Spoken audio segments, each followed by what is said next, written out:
So here, let me kind of show you this picture here. So here is the spinal cord. There's your gray matter, posterior, anterior. So coming out of the spinal cord, your posterior root, your anterior root, coming into the spinal nerve. So where they come together, there's the spinal nerve, and then it immediately splits. And where it splits out, you have the small portion that goes in the back, that's the posterior ramus. And then you have this larger part that comes to the front, and that's the anterior ramus. Now, when you are in the T-spine, so T2 to T12, these are all called intercostal nerves. So intercostal, think rib cage. So all along the rib cage. Now, that would be these here. So these are your intercostal nerves. So they're going to go right along the ribs and there. Everywhere else, when you're not in T2 to T12, they're going to form what are called a plexus, or plural plexuses. And these are where the nerves and their axons are all just going to kind of come together in this like weird looking web. So just kind of try to make your fingers go as crazy as possible. Now, so each plexus has the branch there, contains fibers from several spinal nerves. Now, why is this a good thing? That's a good thing because you can have damage to one particular spinal segment. That means you do not have, so it does not completely paralyze the limb. So it's some redundancy there. This is also good when you're in the actual limb area. So for like a gunshot wound or a stabbing, if it cuts a few of these, the person doesn't lose full control of their arm or leg. They can still move it. It might be a little bit numb, or they might not move it as well, but they still have retained some control. Now, let's talk about these plexuses. You'll cover these again in AMP2 when you talk about muscles. But so the first one is the cervical plexus. So that's going to be the C-spine, the cervical region, the neck region. This comes from the anterior rami, or the ramus, of C1 to C4, so the very top portion of the neck.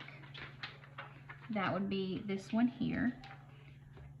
This is figure 1415, and it is on page 558. So here's C1, C2, C3, C4.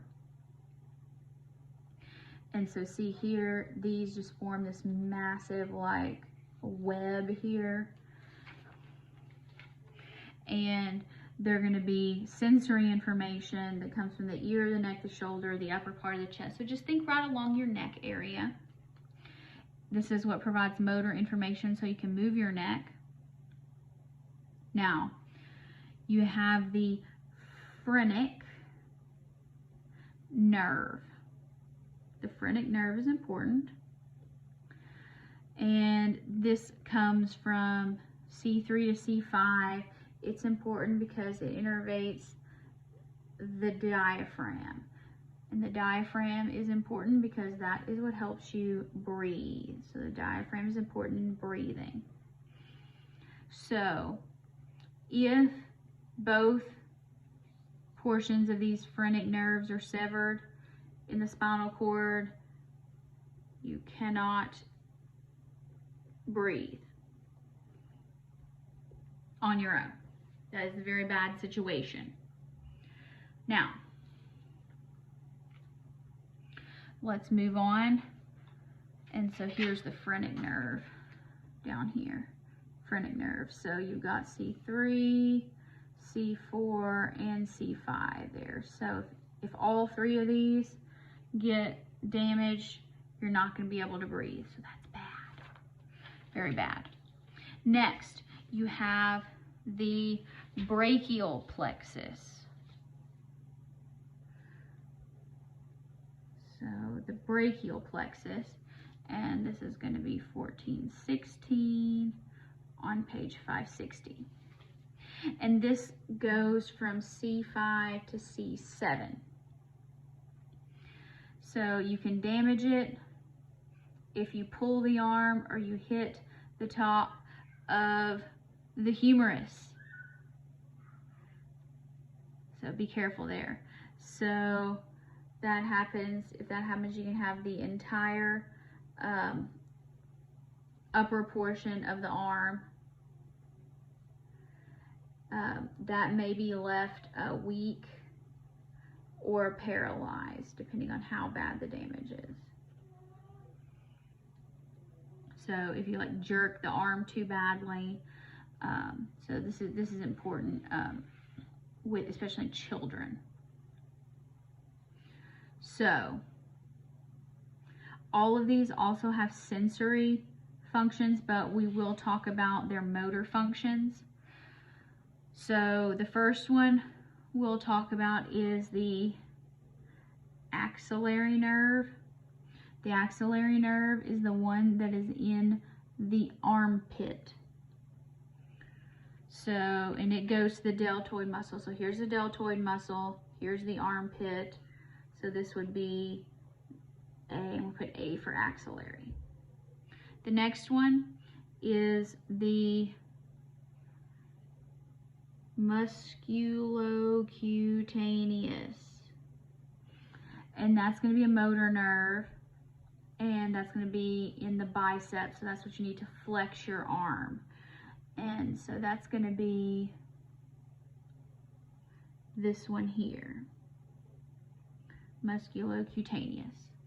The next one is the median nerve, and this is going to be what flexes the forearm. So these flex your forearm, and the lateral 3.5 fingers, so these fingers, and oh no, these pinch right finger and thumb. All right, so that's going to be this one here, yeah, the median nerve, because it splits. And so that's what you're going to use to pinch your thumb and your index finger, so an opposable thumb together. And this is also what gets affected by carpal tunnel, and that's where you get some entrapment or pinching of the median nerve in the wrist. Next, you have the ulnar nerve. So if you can find the ulna, that would be this one. So the ulnar nerve goes in both places here. So that's the ulnar nerve.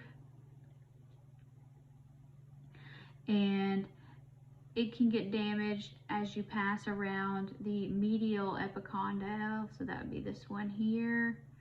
And that's where you say hitting your funny bone. It is not funny at all. Then you have the radial nerve, which goes right along the radius. And that's going to move your triceps, so to extend the arm. This gets damaged a lot when the humerus gets broken, so the upper portion of the arm, or you get compression of the nerve in the armpit. So also known as like a wrist drop. So like this, the wrist just, you can't pull the wrist back up.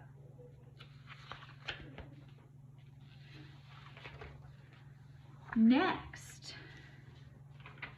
you have the lumbar plexus. So the lumbar plexus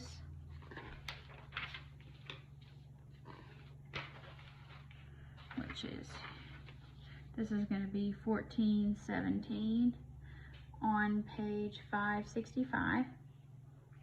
And this comes from L1 to L5. So here, this is best viewed from the front of the leg.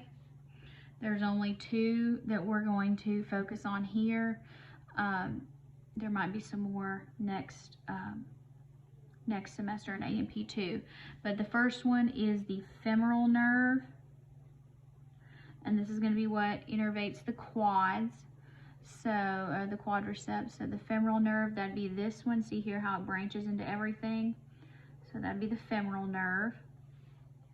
And then you also have the obturator nerve, which is going to be this one. And that's going to move to, see how this is on the inner thigh? So that's going to be adduction. And you can also have, if you have compression of here, or you get like a herniated disc, you can have, so notice here, this is, you're talking about your thighs here.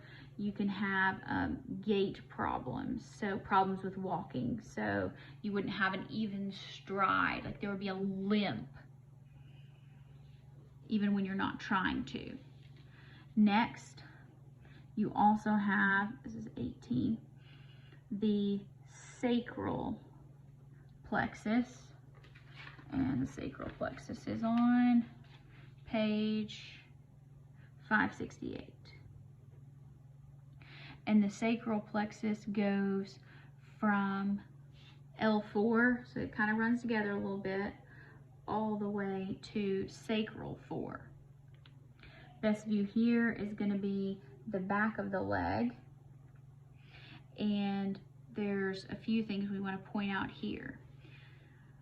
The first one is the sciatic nerve. Most everybody has heard or knows somebody that has sciatica. It's actually two nerves.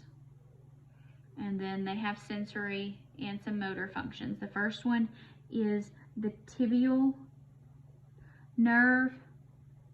And that's going to be the one that goes right along the tibia. Imagine that. So we're going to say this is 1 here for the tibial nerve. And then you also have the common fibular nerve. And that one would be this one. So that's 2. And you can see right where they run together here, how that becomes the sciatic nerve. It is the largest and longest nerve in the body. You can injure it if you fall down, if you have disc problems, or if somebody is giving you improper intramuscular shots. But yeah, so the sciatic nerve, this is where it's generates, so it's huge, goes real, and then starts to branch and branch off. So it's very long, very susceptible to damage, and if it is damaged, you're going to feel it in a lot of ways. Some people will feel it all the way down in their foot, and some people will feel burning. It's not a good situation. And then where you have the cauda equina, they just hang down right there through the vertebral canal. Another one, we've already talked about that. It is the horse's tail.